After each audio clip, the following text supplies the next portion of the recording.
জানিস আমি কে? আমি সিতারা বিবি। আমার ছেলে সম্রাট, পুলিশের এসিপি। তুই আমার কাছে বেশি ভাড়া দাবি করছিস? তোর এত বড় সাহস!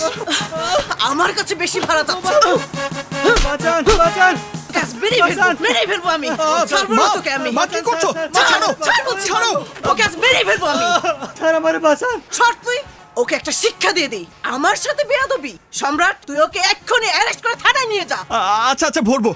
এখন তুমি চলো তো। না, ওকে অ্যারেস্ট না করা পর্যন্ত আমি বাসায় যাব না। মা, বাসায় নতুন বউ, বোঝার চেষ্টা করো। ও তাই তো, আমি তো ভুলেই গিয়েছিলাম। তোকে আমি দেখাচ্ছি মজা। এই মা, এইখানে না, এখানে আমার একটা ইজ্জত আছে না। শাস্তি যা দেবার বাসায় গিয়ে দিও। এখন চলো। ঠিক আছে চল, আগে নতুন বোর মুখ দেখবো, তারপর তোকে শাস্তি যা দেবার আমি নিজের হাতেই দিব। আমাকে না জানিয়ে বিয়ে বের করছি তোর বিয়ে। মা চলো তো, এখানে আমার একটা ইজ্জত আছে না, চলো। আমার ব্যাগ